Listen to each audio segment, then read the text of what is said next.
আজকে পড়ালাম intestinal obstruction. তো intestinal obstruction হচ্ছে যেটা হচ্ছে ইন্টেস্টাইনের মধ্যে যখন অবস্ট্রাকশন হয়, এটা হচ্ছে কি হচ্ছে পার্সিয়ালি অ্যান্ড কমপ্লিটলি হচ্ছে যে কি obstruction of the food content in intestine. সেটা হচ্ছে যে কি লার্জ ইন্টেস্টাইনও হতে পারে বা স্মল ইন্টেস্টাইনও হতে পারে। কমপ্লিট বা হচ্ছে যে কি পার্সিয়ালি কি হচ্ছে ফুডটা অবস্ট্রাকশন হয়ে যাচ্ছে। এটা ম্যাক্সিমাম হচ্ছে রিস্ক অফ অবস্ট্রাকশন হচ্ছে ইলিয়াম, আর হচ্ছে ম্যাক্সিমাম হচ্ছে রিস্ক অফ কোলনের মধ্যে হচ্ছে সিগময়েড কোলন। স্মল ইন্টেস্টাইনের মধ্যে হচ্ছে ইলিয়ামে হবে, আর হচ্ছে কোলনের মধ্যে হচ্ছে সিগময়েড কোলন হবে।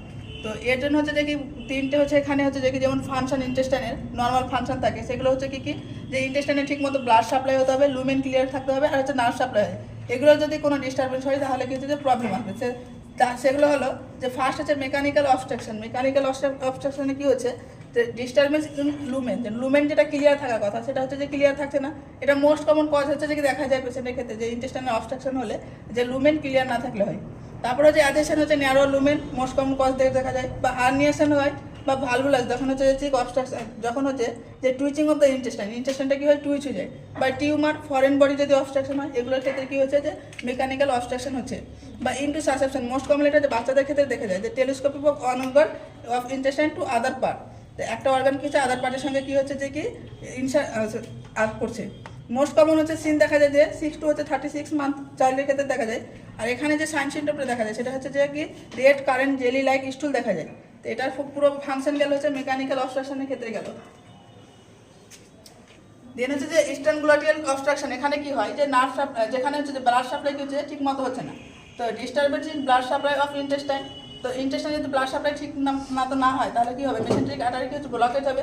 ব্লকেজ হলে কি হবে অ্যাথারোস্ক্লেরোসিস হবে, আর্টারি রাপচার হবে।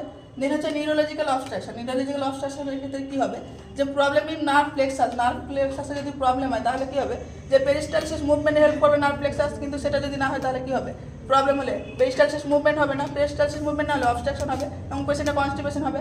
ডিস্টারবেন্স ইন মেসেন্টারি হচ্ছে নার্ভ প্লেক্সাস, যেটা কি করে যে নার্ভ প্লেক্সাস কি করে কম্প্রেস হচ্ছে টিউমারকে কম্প্রেস করে। আর হচ্ছে ডিউ টু ইনজুরি যদি কোনো অ্যাবডোমিনাল সার্জারি করা হয় সেক্ষেত্রে যদি হয় সেক্ষেত্রে হবে অবস্ট্রাকশন। তো এখানে কি অসুবিধা হবে পেশেন্টের কি হচ্ছে ফুড হচ্ছে যে কি ফরওয়ার্ডলি মুভমেন্ট করবে না, আর ফুড যদি ফরওয়ার্ডলি মুভমেন্ট না করে তাহলে সেক্ষেত্রে কি হবে পেশেন্টের ক্ষেত্রে অবস্ট্রাকশন আসবে। এবং হচ্ছে এগুলো হচ্ছে কি তিনটে হচ্ছে কজ গেল যে আমাদের নর্মাল ফাংশনটা থাকে ইন্টেস্টাইনে তার যদি ডিস্টারবেন্স হয় তাহলে কি হচ্ছে যে সেই সমস্ত কজের জন্য হচ্ছে যে সাইন সিমটম দেখা যায়।